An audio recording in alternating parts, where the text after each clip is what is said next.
Baghdad শরীফে যে আপনারা যেন মার্কাজ বানিয়েছিলেন, আপনার ইরাকের সরজমিনে বাগদাদের মাটিতে যে বাবা আপনারা যেন মার্কাজ বানিয়েছিলেন, ওই মার্কাজের আপনার প্রিন্সিপাল ছেলেটাকে বানায়া শুধু তাই নয়, ওই দায়িত্বটা হযরত আব্দুল কাদের জিলানী তার হাতে তুলে দেন। জোরে বলে সুবহানাল্লাহ। আল্লাহুম্মা সাল্লি আলা সাইয়্যিদিনা মাওলানা মুহাম্মদ ওয়া আলা আলি সাইয়্যিদিনা মাওলানা মুহাম্মদ সাল্লাল্লাহু আলা মুহাম্মাদিন সাল্লাল্লাহু মুহাম্মদ হরদম সভা সেনে তালো পাগনায়ে মুহাম্মদ হরদম সভা সেনে তালো শাফিয়ানা মুহাম্মদ সাল্লাল্লাহু তাআলা আলাইহি ওয়াসাল্লাম। বাবা আপনার জানা হুজুর আব্দুল কাদের জিলানী রাদিয়াল্লাহু তাআলা আনহুকে আবার যেন বার্তাটা সঁপে দিলেন, দেওয়ার পর আপনার যেন চলে গেলেন। এক এক করে করে আপনার যেন কয়েক বছর কেটে গেল।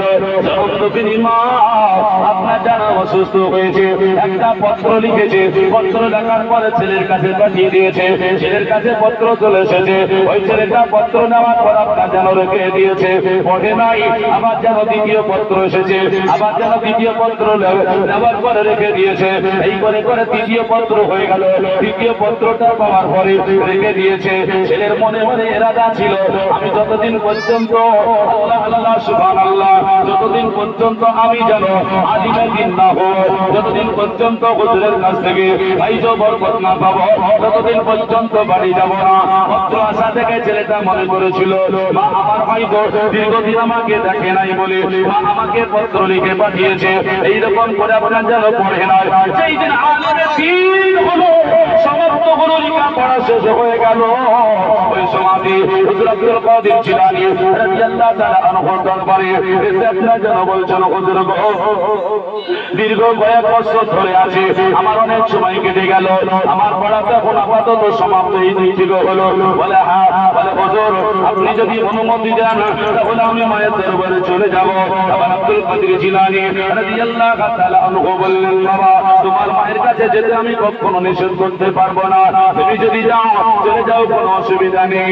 তোমার মাকে তোমাকেই দেখতে হবে, কারণ তোমার মা চেহারা দর্শন করলে আল্লাহ পাক তোমার আমলনামায় সওয়াব দান করবে। তোমার মার ভালোবাসার কথা বললে আল্লাহ তোমাকে আপনার জন্য জবান পরিষ্কার করে দেবে। তোমার মায়ের জন্য আপনি যদি দুটো দোয়া পাকিয়ে দাও, তোমার পাপটাকে আল্লাহ পাক কবুল করে নেবে। তোমার মা